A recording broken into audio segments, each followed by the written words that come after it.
안녕하세요. 반갑습니다. 여러분. 회계사, 기업법, 입문 특강을 좀 하겠습니다. 아무래도 기업법 중요한 과목이 됐죠. 우리 회계사에서, 그죠? 상대적으로 비중도 높아지고, 또 한 가지는 회계사 1차 시험 합격하는데, 아주 일조를 하고 있습니다. 이 회사법이요, 기업법이요. 왜냐하면 기업법 점수가 합격생들 대부분이 다 잘 나오고 있고, 또 시험장에서 빨리 풀 수 있는 또 하나의 중요한 과목이 되고 점수도 잘 나오고. 근데 약간의 시간을 좀 투자를 해야 되는데, 처음 이제 기업법을 들어온 학생들이 이 기업법에 대해서 전혀 감이 없어요. 도대체 이 기업법이 어떤 건지, 어떤 법으로 구성되어 있고 어떠한 내용을 갖고 있는지 전혀 감이 없어요. 막연하게 기업법을 진행을 하다 보면 정말 숲속에 빠져서 허우적거릴 수가 있어요.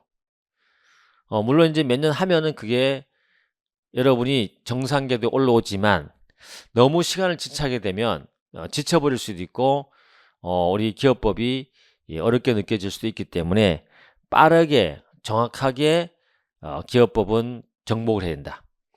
그리고 회계사 시험에 1차 시험에 빨리 합격할 수 있는 지름길이다. 그리고 여러분들은 1차는 빨리 합격해야 됩니다. 그죠? 해야만이 설령 한번 떨어진다 하더라도 빨리 2차 과목과 같이 한 채 전체를 돌려보는 게 중요하고, 너무 많은 시간 투자를 하면 안 된다. 그죠? 1차는데. 그래서 힘이 너무 빠지면 안 되기 때문에 1차는 전략적으로 여러분들이 빨리 합격해야 되는데, 그 키가 되는 것이 기업법이다. 알겠죠? 그런 차원에서 제가 이 입문 특강을 좀 마련했습니다. 처음 시작하는 학생이나, 그 다음에 이제 잠깐 도왔다가 다시 하는 학생들이 요 강좌를 한번 열어서 보게 되면 상법의 전체에 대한, 즉 기업법에 대한 전체에 대한 것을 감을 잡을 수 있다. 알겠죠? 자, 그럼 가보겠습니다. 처음 시간인데 어쨌거나 여러분에게 간단하게 상법 내지는 기업법에 대한 여러 가지 OT를 좀 하고, 본론으로 들어가서 한마디로 말해서 상법, 총칙, 상행위, 기업법, 그죠? 요 범위 내를 한번 살펴보도록 하겠습니다. 내용을. 자, 여기 시원한 우리가 이과수 폭포입니다. 그죠? 폭포를 보면서 여러분들이 힘차게 또 새로운 시험을 한번 준비해 보시기 바랍니다. 폭포수처럼 열정적으로 공부를 해 보시기 바랍니다. 자, 반갑고요. 환영합니다. 자, 이제 기업법 구조, 기업 전체 구조와 이제 시험 비중 정도 좀 알아두는 게 좋겠죠. 하여튼 우리가 공부하는 과목에 대한 정보를 얻는 것은 굉장히 중요한 겁니다. 막연하면 하시면 안 된다. 그죠? 일단 기업법 구조는 이런 겁니다. 민법, 그리고 이렇게 상법, 이렇게 나오잖아요. 그죠? 사실 우리가 이 상법은, 여러분 시험 범위는 상법이에요. 상법. 상법인데 우리가 기업과 관련되는 법이라고 해서 이름을 동시에 이제 기업법으로 바꿔서 부르게 되는 것이고, 또 그 다음에 시험 주관하는 기관에서도 기업법이라고 이름을 명칭을 했기 때문에 우리가 기업법을 하고, 내용은 상법의 내용이다 라고 생각하시면 된다. 그죠? 그리고 이렇게 이제 민법을 항상 제가 좀 앞에 세운 이유가 있습니다. 법을 처음 하시는 학생들도 이런 기본적인 내용들은 좀 알아두는 게 좋습니다. 우리 법책에 있죠. 법학. 법은 수만 개 있죠. 종류가 많습니다. 종류가 많은데 그 많은 종류의 법을 어떻게 우리가 이해하고 활용을 하느냐 하는데, 나름 법학에는요 이렇게 질서정연한 체계가 있습니다. 체계가 있다. 그래서 그 체계를 간단하게나마 우리가 기업법을 이해하는 정도만 간단하게 좀 알아두면 돼요. 여러분 뭐 법학자가 될 것은 아니잖아. 그죠? 회계사 하는데 기업법에 도움을 받을 정도면 되는데, 또 한 가지는 회계사 자격증을 합격하고, 그죠? 합격하고 나서 실무에 가서 여러분이 정말로 필요한 것도 또한 이 기업법이기도 합니다. 기업을 제대로 이해를 하고 있어요. 여러분의 고객이고, 여러분이 다시면서 업무를 해야 될 하나의 장소가 되는 곳이 바로 기업이거든요. 그죠? 구조를 해야 된다. 일단 체계인데 우리 법학은요. 이렇게 체계인데 크게 우리 법은요. 이렇게 구분합니다. 공법이라는 게 있고요. 그 다음에 사법으로 이렇게 구분을 합니다. 알겠죠? 그럼 공법은 뭐냐? 공법은 거기에 관련되는 주체들이 주로 국가나, 그죠? 그 다음에 행정기관들 있죠? 행정기관이 하나의 주체로서, 등이 주체로서 나타나는 법이 있죠. 이걸 우리가 공법이라 그래요. 그래서 이걸 여러분 뭐 세세하게 알 건 없고요. 이런 건데 하나만 딱 알아두면 되는데, 대표적인 공법은 우리 헌법이라는 게 있거든요. 이 헌법이 대표적인 공법입니다. 국가기관을 구성하고요. 국가와 관련된 국회, 그 다음에 뭐 사법부, 그죠? 행정부와 관련되는 그런 체계를 만드는 법이 헌법인데, 이런 걸 우리가 공법이라 그래요. 자, 사법은 뭐냐? 사인들 있죠. 사인들. 우리 사인들 간의 법률 관계 있죠. 법률 관계를 규율하는 법이 사법이에요. 이 사법의 대표적인 법이 뭐냐면 민법입니다. 알겠죠? 민법입니다. 됐습니까? 민법인데 이 민법에는 일반 사람입니다. 사람이, 그죠? 이 법률 행위를 했을 때 나타나는 법적인 문제 있잖아요. 여러분 살다 보면 돈도 빌려주고 돈 안 준 사람이 있고 해서 뭐 다툼도 생기고 소송도 하잖아요. 그죠? 그래서 사인들끼리 어떤 다툼이 생겨서 법적 문제를 해결할 때 그 기준이 되는 법이 민법이에요. 알겠죠? 민법이다. 그런데 이 민법의 사람들 중에서 좀 특수한 사람들만 뽑아서 그들만의 적용되는 법을 좀 만들어 보자 한 것이 뭐냐면 상법입니다. 상법은요, 어디에 적용되냐면 일반 사람들 중에서 상인들 있죠. 상인들이 행위는 어떤 행위냐면 모든 법률 행위 중에서 상행위 있죠. 상행위를 하다가 법적 분쟁이 발생했다. 그러면 이거를 해결하는 기준이 되는 법이 뭐다? 상법이다. 아시겠죠? 이걸 우리가 상법이라 그래. 그래서 아무래도 우리가 기업법 공부하니까 그 공부하는 법에 대한 체계, 위치, 탄생되는 배경을 좀 간단하게 알아둔다면 이렇게 된다는 것이죠.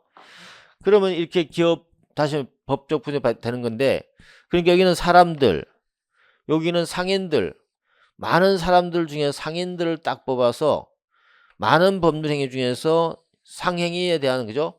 법적 분쟁이 발생했을 때는 어떻게 한다? 이 상법을 적용한다.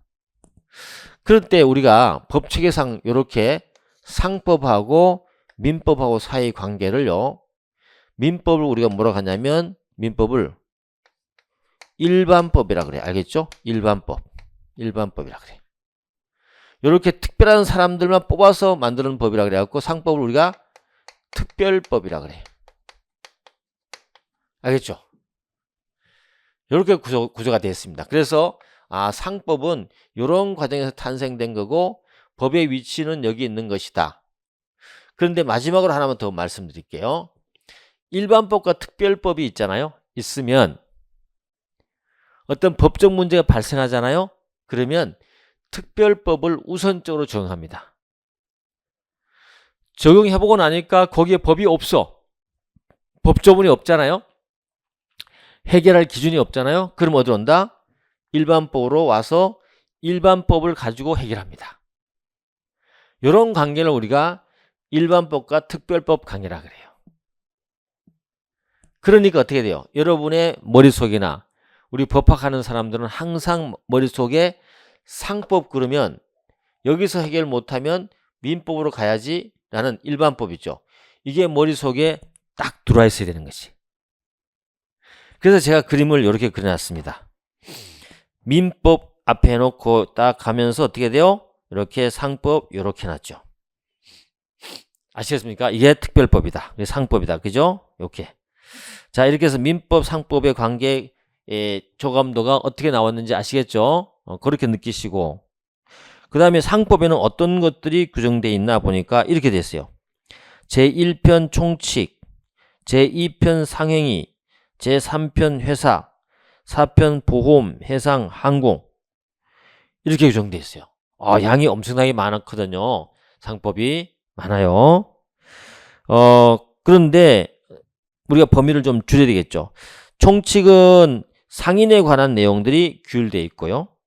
상행위는 어때요? 여기서 말하는 행위. 상인들이 뭔가 행위, 물건 파는 행위 같은 게 있죠. 그래서 상인들이 하는 행위가 별도로 정해져 있어요. 그런 행위들을 여기 규정하고 있습니다. 그리고 회사, 보험 이런 것들은 뭐냐면 회사법이라고 하잖아요. 요거는 독립된 법인격체를 갖고 있는 주식회사라든지 그죠? 이 회사들의 법률 관계를 별도로 규율한 것이 바로 회사법이에요. 굉장히 중요한 거죠. 우리가 이제 상인 그러면 상인 그러잖아요. 그죠? 상인. 요 상인은요, 두 가지 형태가 있습니다. 첫 번째, 우리 자연인 사람 있죠? 자연인이 개인 상인하는 거 봤잖아요. 물건 팔고, 그 다음에 미용실에 업자들이죠. 다 이런 사람들이 개인 상인들이에요. 그런데 또 그런 자도 있고, 또 누가 있냐면 상인 중에 법인인 상인도 있습니다. 법인인 상인. 알겠죠? 법인인 상인. 요 법인인 상인인데, 다시 말해서, 이제 법에서는 사람이 두 종류가 있는데, 자연인이 있기도 하고, 법이 만들어 놓은 사람이 있어요. 요걸 법이 만들어 놓은 사람이라 그래. 요게 바로 뭐냐면 회사입니다. 알겠죠? 회사예요. 회사는 전부 다 법인 형태입니다. 이게 독립된 인격을 다 갖고 있는 거예요. 그죠? 근데 이 회사의 이제 종류가 여러 가지 나오게 되는데 그 회사를 규율하는 법이 바로 뭐다? 회사법이 되는 거야. 결국은 어때요? 사실은 상인들 중에 자연인은 별로 있죠. 크게 문제가 안 돼요.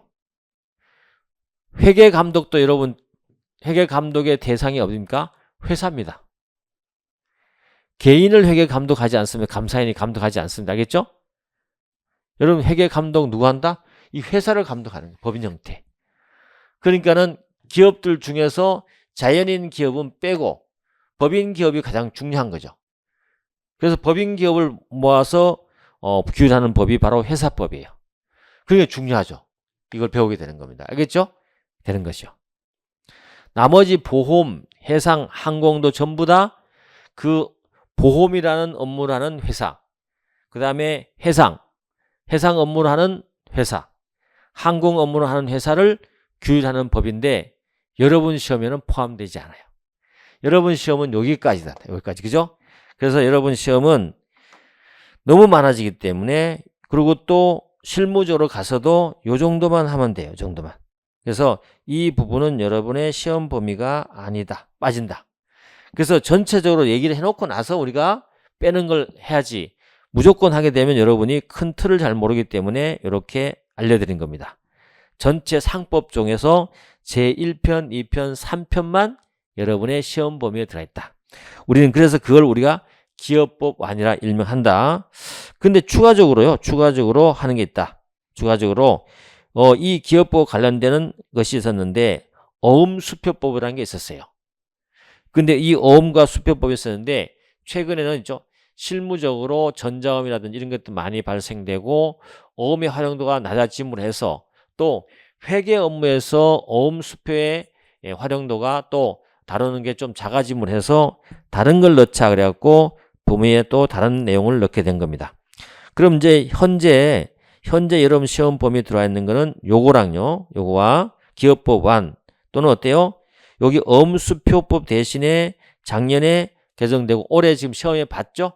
시험 봐서 시험이 출제됐었는데 제가 예상했던 대로 다 나왔다. 그죠? 여러분? 다 나오고 나중에 또 말씀을 드리는데 자 그래서 이렇게 해서 우리가 시험 범위에 넣습니다. 어음수표법 대신에 어떻게 한다? 외부감사법 하고요. 그리고 공인회계사법을 시험 범위에 추가해서 요거 그 내용이죠. 상인 상행위 회사 그 다음에 외부감사법 공인회계사법으로 문제가 구성된다. 보통은 비율은요. 여기 총 상행위 부분이 8문제 약 한 20%, 그 다음에 외부감사법 공인회계사법 한 8문제, 나머지 회사 24문제 이렇게 이제 보통 구성되게 되는데 요 외감법과 공인회계사법의 출제 범위가 그렇게 애매합니다. 8개 내기가. 그래서 이번에 첫 해 시험에서도 8개를 낼 거냐 6개를 낼 거냐 논란이 있었습니다.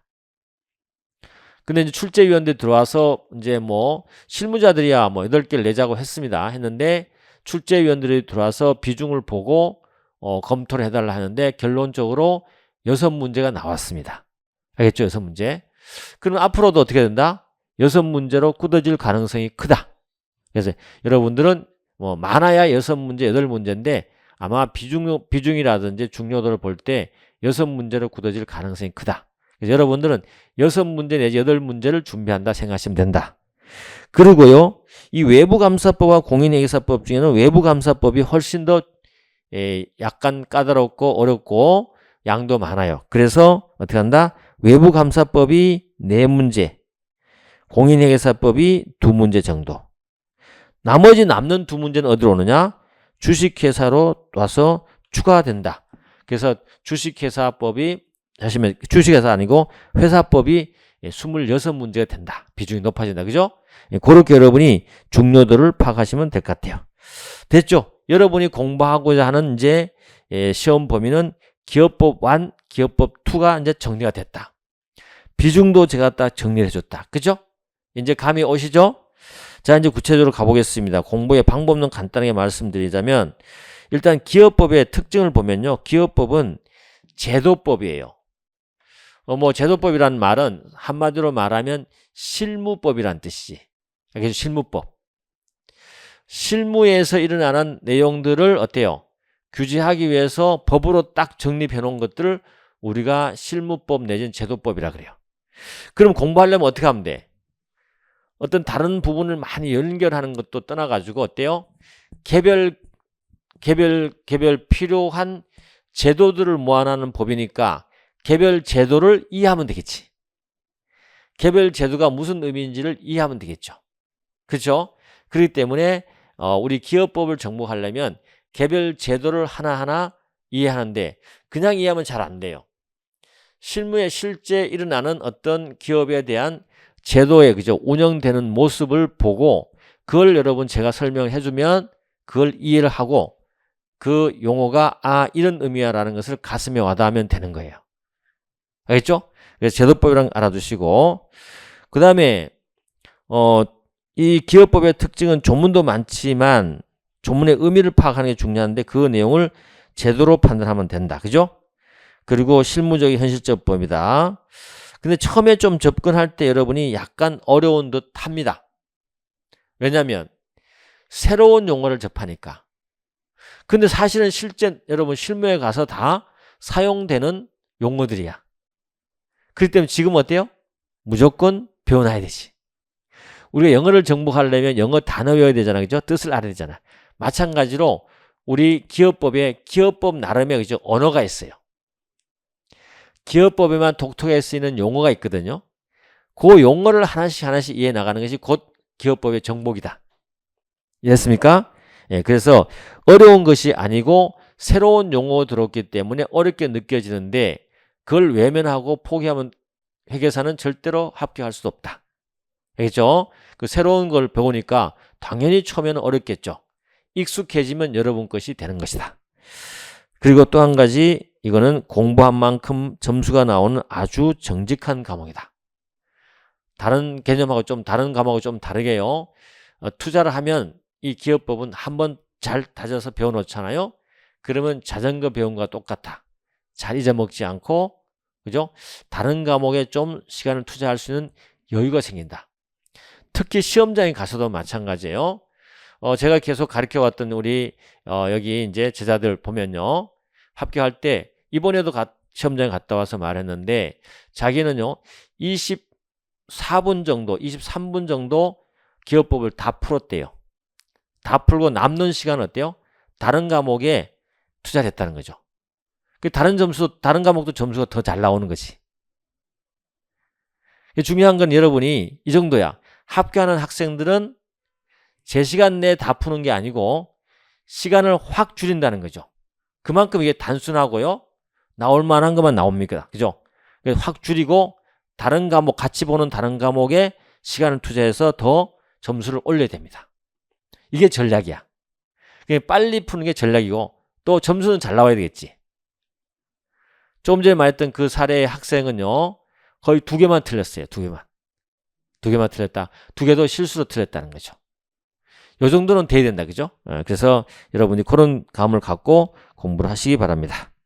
자, 됐고요. 그 다음에 이제 수험에 대한 비중, 40문제 100점인데 굉장히 비중이 크고요. 40문제로서 비중이 큰데 다시 말해서 인풋 대비 아웃풋, 그죠? 효과가 아주 높다. 아주 높다. 그죠? 반드시 해야 된다. 그죠? 반드시 정리해야 된다. 그리고 넘어가도록 하겠습니다. 그리고 출제 범위는 거의 조문이 90% 넘습니다. 조문이 거의 95% 육박합니다. 알겠죠? 95% 육박한다. 그리고 이제 최근에 이제 판례들이 중요한 것들이 제가 언급을 다 해줍니다만은 그런 판례들이 아주 이런 쪽으로 중요한 판례들은 곳곳에서 나옵니다. 최근에 올해 시험 같은 경우도 판례가 답인 경우도 2개의 문제가 있고요. 중요한 판례들은 곳곳에 집어넣어서 나온다. 판례 문제. 어쨌든 나오지만 그런 것들은 어때요? 판례 부분 같은 경우는 비중이 많지는 않지만 이론적으로 정립된 그죠? 전문가인지 강사들한테 도움을 받아야 된다. 나머지 그리고 조문입니다. 근데 이 조문을 이해하면 돼. 사실 조문만 보고도 다 90점 나올 수 있어요. 근데 그 조문의 내용이 무슨 뜻인지 모르거나 조문을 이렇게 연결되는 조문을 몰랐을 때는 풀어내지를 못해요. 그 조문 하나하나 압축된 용어 하나를 여러분이 이해할 수 있도록 도와주는 것이 바로 기본서고요. 그걸 공부를 하셔야 되고 기본 강의가 되는 거죠. 그게 됐을 때 어느 정도 되면은 그때부터는 조문만 계속해서 보셔도 시험 점수 잘 나온다. 됐습니까? 그렇게 하고요. 물론 당연히 문제 연습은 반드시 해야 되고요. 또 회계사는 오랫동안 지금 시험 본 거기 때문에 그동안 기출 문제가 계속 반복해서 출제되고 있다. 라고 말씀을 드립니다. 됐고요. 넘어갑니다. 그 정도로 하면 될 것 같고요. 그 다음에 수험 전략 여러분 보시면 됩니다. 기본서를 이해하고요. 필수입니다. 기본 이해 안 하면 조문이 읽히지 않아요. 조문 판례를 터득하는데 우리의 목표이긴 합니다. 하지만 기본서 다시 말해서 법 해석하게 대한 내용을 이해를 못하면 그게 안 읽혀요. 그 단계를 여러분 거쳐야 된다. 그죠? 거치고 그 다음에 요약 정리는 별거 없고 조문으로 보시면 돼요. 제가 조문 판례집이라 그래갖고 아주 얇게 잘 만들어 놨거든요. 그냥 조문을 보면 여러분이 법조문인데 잘 안 읽혀요.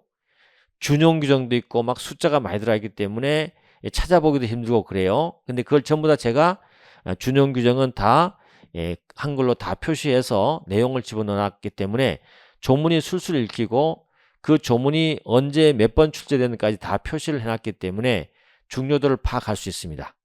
알겠죠? 그리고 그 관련되는 판례들을 밑에 OX 지문화하기 때문에 사실 그 한 권이면 충분한데 기본서를 좀 이해한 다음에 그렇다는 거죠. 요약적인 그러한다. 그리고 계속해서 암기하면 된다. 문제 연습은 필수다. 이제 필수다. 그렇다고 참고로 말씀드리면 혹시 여러분 회계사 준비하실 때 기업법만큼 문제는 너무 많이 풀면 안 돼. 많은 문제가 나와 있는데 근데 두꺼운 시중에 십몇 년씩을 넣은 두꺼운 문제집 있죠. 그거는 보는 것은 효율성이 떨어집니다. 최근 5년치만 5, 6년치만 잘 정리된 그런 문제집만 보셔도 충분합니다. 10년치 다 보게 되면 시간 낭비인데 거기에 중복되는 건 계속 나오게 되고 여러분이 골라내기도 힘듭니다. 그 시간만 계속 낭비가 되는 거죠. 그렇기 때문에 또 그 다음에 최근의 트렌드에 맞지 않는 문제들이 과거에 많아요. 그러면 그런 것들을 선별해야 되는데 여러분 전부 다 시간 낭비다. 그래서 저는 강조합니다. 가장 얇고 최근 5, 6년 정도의 문제가만 들어있는 기출 문제가 들어있는 그런 문제집을 얇은 걸 사셔서 연습한다. 알겠죠? 그게 끝나면 어떻게 한다? 연습하고 나면 끝난 다음에 전범이라든지 아니면 조문 판례를 공부하시면 된다. 됐네요. 이렇게 처음이니까 다 이런 걸 다 안내를 해드리겠습니다. 반복 암기하면 되는 거다. 끝 한번 보시면 되고요.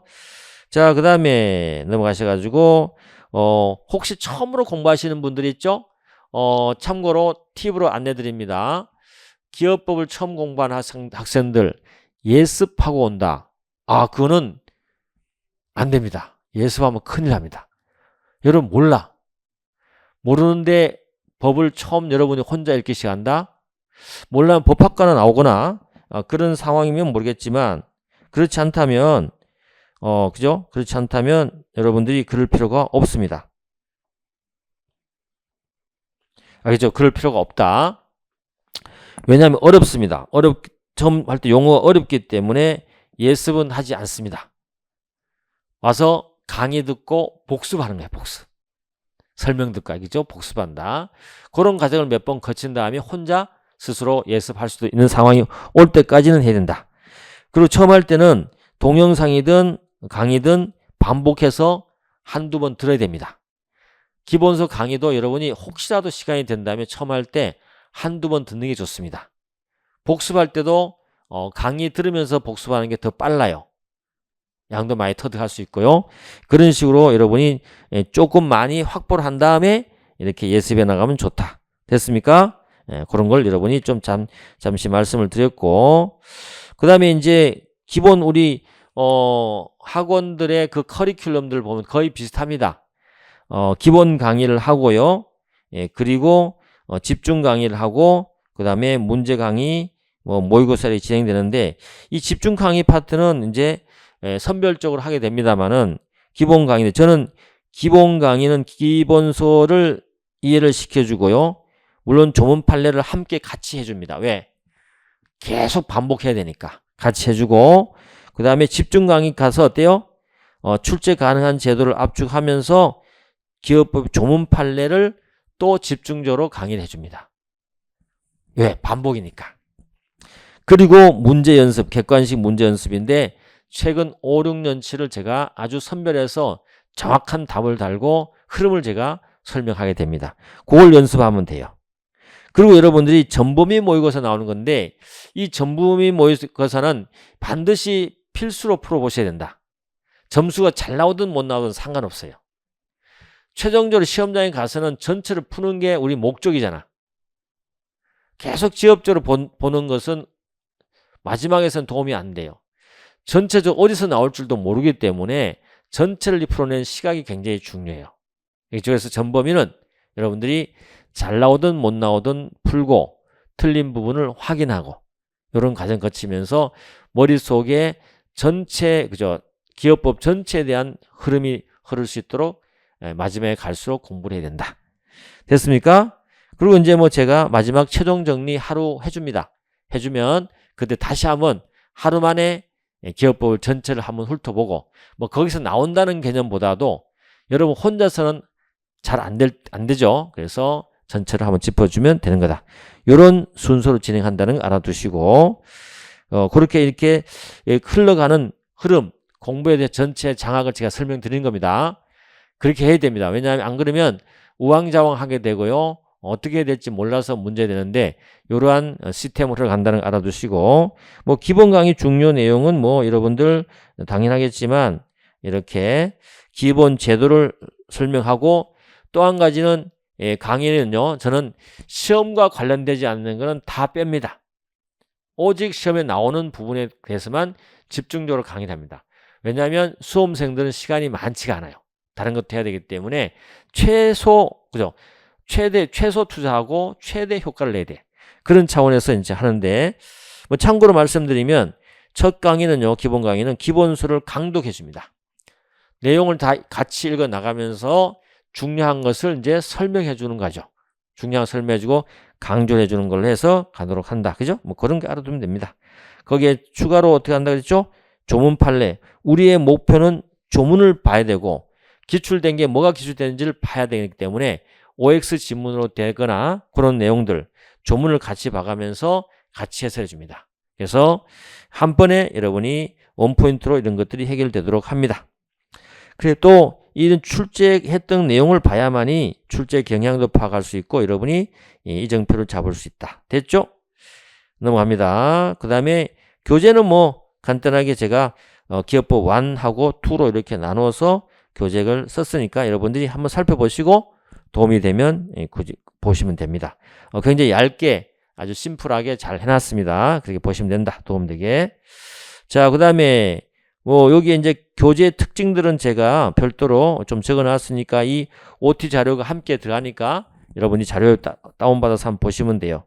그 샘플을 보면 교재는 이렇게 보기 좋게 아주 간략간략하게 정리가 잘 되어 있기 때문에 밑줄도 잘 쳐졌습니다. 살펴보시면 된다. 그런 뜻이고 그 다음에 넘어가셔서 조문 판례집인데 이거는 제가 정말 적극적으로 추천합니다. 이 교재는 다른 직렬에 있는 변호사 시험이나 법무사 시험 이쪽에도 이 조문 판례집은 제 책은 베스트셀러입니다. 그죠? 마지막에는 다 결국은 조문을 보게 되고 조문에서 내용이 나오기 때문에 이걸 놓치면 안 돼요. 근데 조문을 그냥 나열해 놓은 다른 교재와 다르게요. 제가 아주 읽기 쉽게 잘 표현해 놓고 키워드도 잘 표시해 놓아서 읽기 좋습니다. 그 다음에 관련 조문 밑에 조문의 체계사항 있죠. 꼭 필요한 내용들을 요약해서 잘 정리해 놨기 때문에 도움을 받을 수 있다. 알겠죠? 그걸 보시면 된다. 꼭 한번 참고해 보시기 바라고요. 이렇게 되어 있습니다. 구조를 보면 조문 101조 나와 있잖아요. 그러면 자기 명의 타인 계산으로 물건, 유가증권 매매를 영업하는 자를 위탁 매매인이 한다. 요 조문 여러 번 나오거든요. 이런 식으로 되어 있어요. 그리고 비교 그래갖고 특징을 관해 이렇게 설명을 해놓고 그 다음에 조문 기출 문제, 판례 기출 문제를 OX로 집어넣어놨어요. 특히나 이제 안 나왔던 건 또 예상으로 집어넣었는데 올해도 판례는 여기 제가 넣어놓은 것에서 전부 다 적중됐습니다. 이 판례를 여러분들은요 너무 많이 넓혀도 안 되고 너무 좁혀도 안 되고 나올 만한 것들 중에서 살짝 넓혀서 판례를 지문화해서 딱 넣어놓고 그것만 준비하면 돼. 딴 거 볼 거 없어. 알겠죠? 예, 그런 내용들이 여기 있었다. 그죠? 이렇게 보면 된다. 책이 그렇다는 안내를 드리고 활용을 잘 하시기 바랍니다. 넘어가시고요. 그래서 됐고요. 넘어갈게요. 보시면 되니까. 자, 뭐 출제에 대한 내용이 있죠.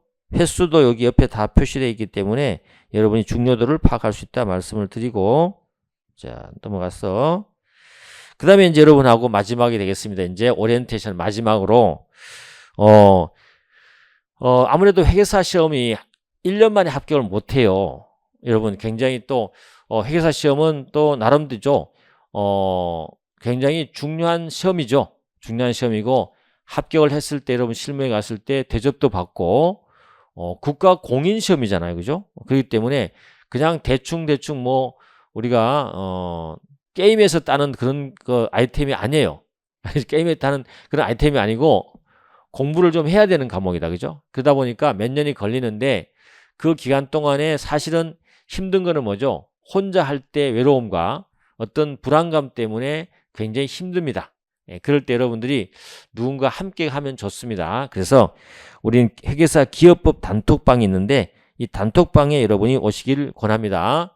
여기는 뭐 물론 익명으로 들어도 됩니다. 실명 안 밝혀도 되고요. 들어왔다가 마음에 안 들면 나가도 아무 상관없습니다. 그렇지만 웬만하면 한번 들어오면 거의 다 계속 있으시더라고요. 들어와서 있으면서 질문도 할 수 있고요. 자료가 필요하면 기업법에 대해서 자료도 요청하시고 언제든지 그죠? 이렇게 개별톡으로 상담도 가능합니다. 됐죠? 그래서 24시간 언제든지 익명으로 질문도 할 수 있고 그 다음에 유익한 자료 같은 거 있죠? 예, 자주 올려줍니다. 그 다음에 또 영상도 촬영해서 올려주기도 하고 필요한 것들은 하니까 보시면 된다. 일단 하영태 회계사 상법교실이고요. 승인 코드는 빨리빨리 53 보시면 됩니다. 개인톡으로 보내주셔야 된다.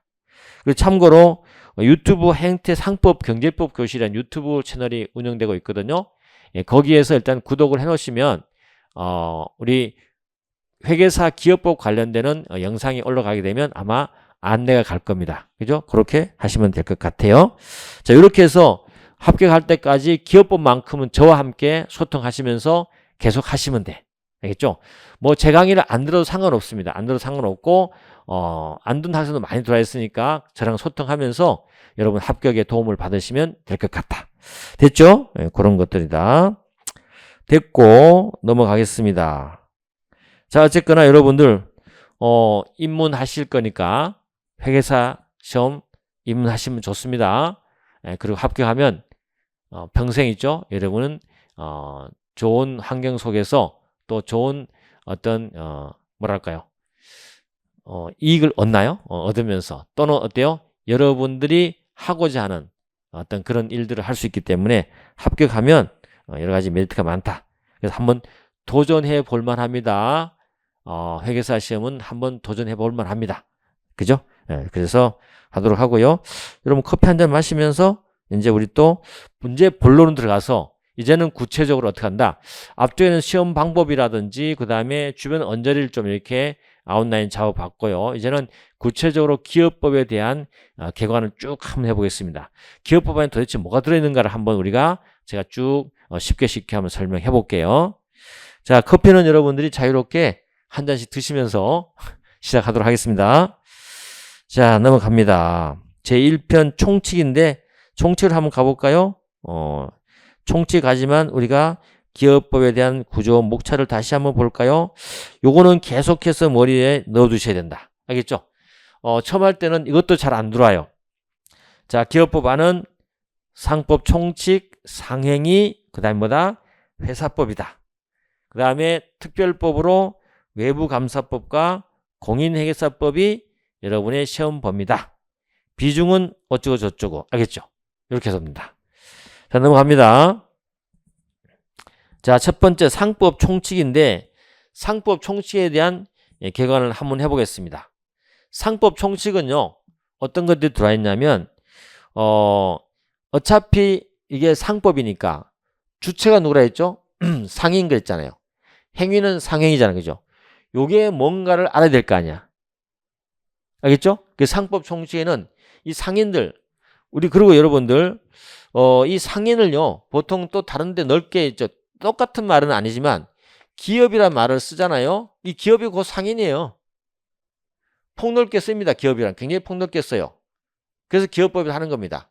그래서 기업이 누구냐 이걸 한번 살펴보는 것이고, 그 다음에 기업들이 하는 행위, 기업 행위 있죠. 그 상행위를 우리가 살펴보는 거예요. 됐습니까? 그래서 기업을 한다 생각을 하고 상인은 기업이라고 여러분 바꿔서 생각을 하면 따라오면 돼요. 여기는 상인이 있고요. 그 다음에 상업사용인이 나옵니다. 상업사용인이 뭐냐면 상인인데 혼자 할 수 없잖아. 혼자 할 수 없잖아. 그죠? 예를 들면 가게가 여러 개다. 그럼 혼자 합니까? 혼자 몸을 막 10개씩 막 이렇게 찢어갖고 하나요? 안 되잖아. 그죠? 나 대신에 누구가 할 사람이 필요하잖아요. 그 자들을 우리가 상업사용인이라 그래. 이 상업사용인에 대해서도 교육을 할 수밖에 없어요. 그죠? 그런 내용. 그 다음에 요걸 우리가 뭐라고 하냐면 인적, 기업을 하기 위한 인적 설비라 그래요. 인적 설비. 그 나머지는 어때요? 물적 설비야. 상호. 기업 하려면 어때요? 상호 있습니다. 그 기업을 대표하는 거. 삼성전자. 삼성이란 그죠? 이런 것들. 대우. 뭐 이런 거 있죠. 다 상호입니다. 필요합니다. 그 다음에 상업장부가 필요합니다. 그 다음에 영업소도 필요합니다. 영업소는 어때요? 본점 지점에 영업한 장소. 그 다음에 상업등기. 이런 것들이 우리가 물적 요소라고 일반 표현할 수 있습니다. 그래서 인적 요소와 물적 요소를 가졌을 때 우리 기업은 운영해 나갈 수 있다. 그런 것에 대한 기본적인 내용들이 상법 총칙에 들어있다. 아시겠습니까? 그리고 좀 별도로 이렇게 기업을 하다가 자기가 이제 기업을 그만하고 싶다. 그러면 기업을 누구한테 넘겨주고 싶잖아요. 그걸 우리가 뭐라고 하냐면 양도라 그래. 양도할 때 법률관계 있을 거란 말이에요. 그죠? 그 법률관계를 기르는 것이 여기 있다. 그래서 상법 총칙에는 이러한 내용이 들어가 있다는 요 큰 목차 있죠. 처음에는 잘 안 되지만 하면서 요 내용을 머릿속에 집어넣습니다. 공부를 빨리 잘할 수 있는 방법은 논리적으로 머릿속에 집어넣는 건데 우리 법학의 논리성은 어때요? 목차입니다. 그래서 너무 세부적 목차는 갈 건 없어요. 큰 목차 속에서 아까 대목차 있었잖아요. 편목차, 그 다음에 장목차를 여러분 속에 머리 좀 넣으면 좋다. 됐습니까? 그렇게 갑니다. 그러면서 그런 내용들이 어떤 게 들어가 있느냐 하는데 보통 상법의 인용 같은 거는 서론에 들어가 있고요.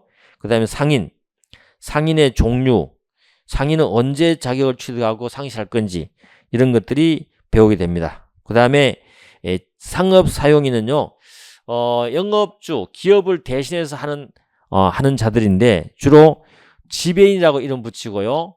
그 다음에 부분적 포괄 대리권을 가진 상업 사용인, 그냥 들어만 두세요. 이런 자들이 있다 라고 말해두면 되고요. 그 다음에 넘어가셔가지고 상호죠. 이 상호는 어떻게 규율할 거냐. 상호는 자유롭게 정할 수 있느냐? 자유롭게 정할 수 있습니다. 상호는 자유롭게 정할 수 있고요. 그 다음에 상호는 자유롭게 정할 수 있는데 혼동을 주거나 사회적으로 뭔가 질서에 혼란을 줄 것 같으면 우리 상호에 대해서 규제를 하고 있어요. 그러한 것들을 여러분 살펴보시면 돼. 알겠죠? 그리고 상호와 관련해서는 상호권 그래갖고 상호를 내가 사용할 수 있는 권리가 있잖아요. 이러한 것들이 권리가 여기에 규정되어 있다 라고 여러분이 알아두시면 돼. 별 내용 없다 그죠? 그런 것만 살펴보시고 있다라는 것만 감을 잡으시면 된다. 그 다음에 상업 등기, 우리가 이제 참고로 말씀드릴 텐데 우리 회사 기업들은 아무래도 많은 사람들하고 법률 관계를 하게 됩니다. 그렇죠? 많은 사람들하고 법률 관계를 하게 될 겁니다. 그러니까 이걸 우리가 뭐라고 하냐면 단체법적 법률 관계라고 말을 해요. 그런데 단체법 법률 관계인데 기업의 내부에서 일어나고 있는 어떠한 행위들은 외부 사람들이 거래 상대방이 알 수 있어 없어요? 모르지. 그러면 거래할 때마다 이 거래 상대방은 불안한 거지. 그렇잖아요? 불안하단 말이죠. 이 불안한 거래 상대방을 보호하기 위해서 뭔가 회사에 일어났던 내용을 외부에 알려주고 싶죠? 이걸 바로 우리가 공시라고 합니다. 공시. 알려줘야 되겠죠? 정보를 알아야겠죠? 그 정보를 알려주는 방법 중에 여러 가지가 있는데 대표적인 것이 뭐냐면 등기제도입니다. 알겠죠? 이 등기가 공시제도의 가장 대표적인 내용이 되는 거죠. 그러니까 우리 특히나 이 기업법에서는요, 이 등기제도가 너무 중요합니다. 왜냐하면 거래 안전 보호 이념도 갖고 있거든요. 우리 기업법은 회사가 잘 유지되도록 하는 철학이 있고요.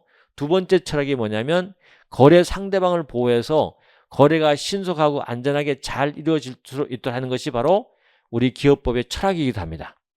그렇기 때문에 거래 안전을 위해서는 등기제도가 있다라고 알아두시면 된다. 그 등기에 대한 일반적 효력 같은 거 살펴보게 되는 것이죠. 그죠? 그 다음에 이제 영업 양도 같은 게 있는데 영업 양도도 중요하죠. 그래서 우리 법에 규정하고 있다. A라는 기업이 영업을 하다가 B에게 양도를 했습니다. 나 그만할래 라고 양도했죠. 그랬으면 어떻게 돼요? 이 A가 사용하던 것을 B가 그대로 사용하게 된단 말이죠. 이랬을 때 양도했을 때 양도 방법이라든지요 이런 것도 문제되지만 양도를 했는데 양도인은 합니다. 양도인의 상호를 있죠. 상호를 만약에 그대로 B가 사용한다고 합시다.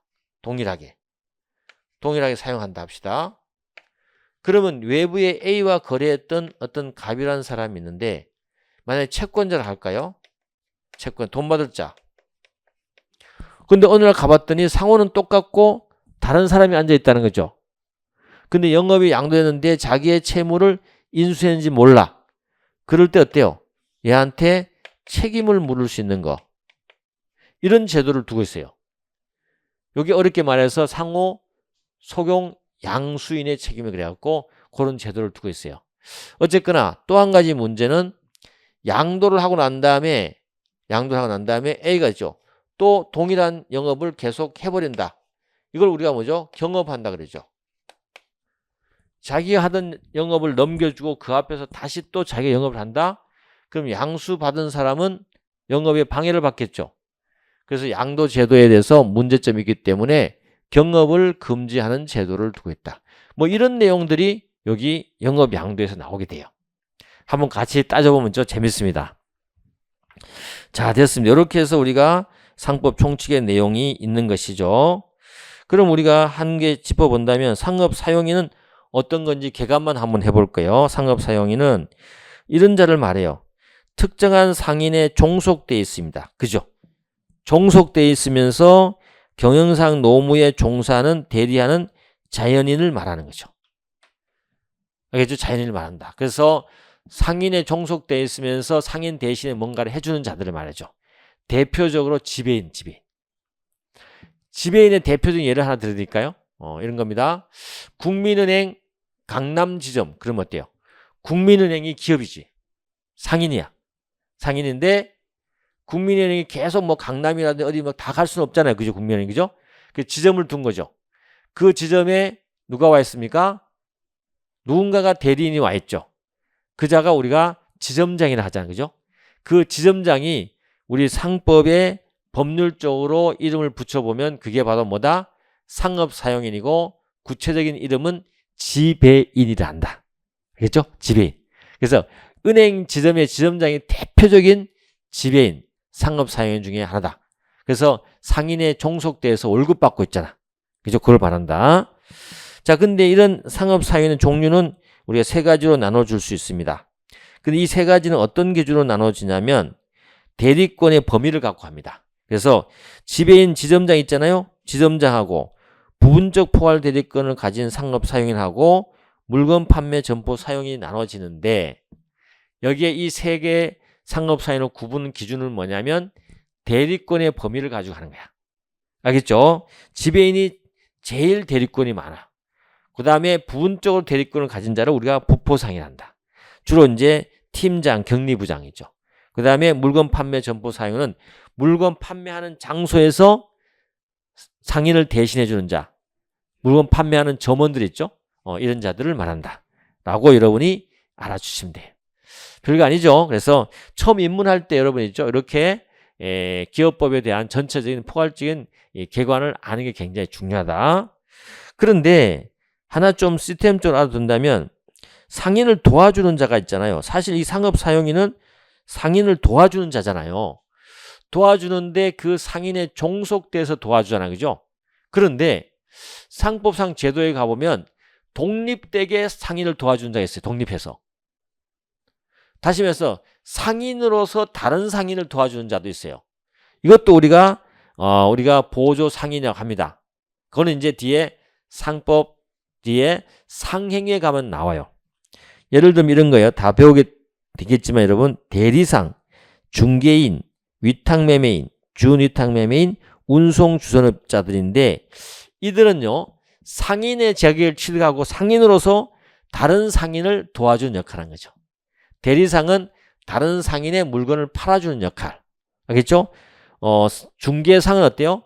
상인들 사이에서 어떤 내용들을 중개해주는 역할을 하는 거. 종속되어 있지는 않습니다. 이해됐죠?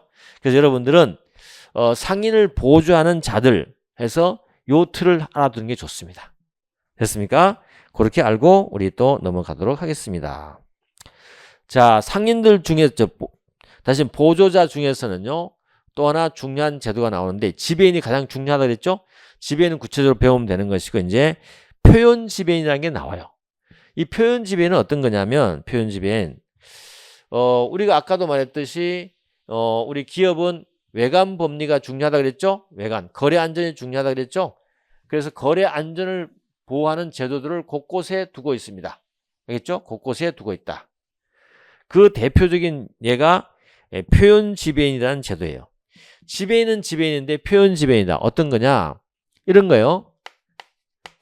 갑이라는 영업주가 있다. 영업주가 있는데 다시 말해서 지점이 있다. 이게 그죠? 그래서 A 지점이 있는데 지점에서 지점장으로 만약에 을이 지점장으로 있다가 그렇죠? 그만뒀어요. 그 다음에 병이 이제 지점장이 새로 임명이 됐습니다. 신임이에요. 퇴직한 거죠. 근데 이 지점에서 보통요, 을이 뭘 하냐면 퇴임을 했지만 일정한 기간 동안 거기서 알바를 합니다. 잠깐 영업하도록 하는 거죠. 근데 이거를 여기서 그동안에 거래를 하던 정이 와봤더니 과거에 지점장이 지금 막 뭐 이렇게 앞에 와서 안내도 가는 거죠. 그러면서 지점장이 지금 하면서 보니까 명함을 주는데 아직도 이 지점장 이름이 남아 있어요. 그래서 이 지점장 을을 보고 믿었단 말이에요. 믿고 거래를 했어요. 거래를 했는데 나중에 책임지라고 했더니 을이 난 책임 없대.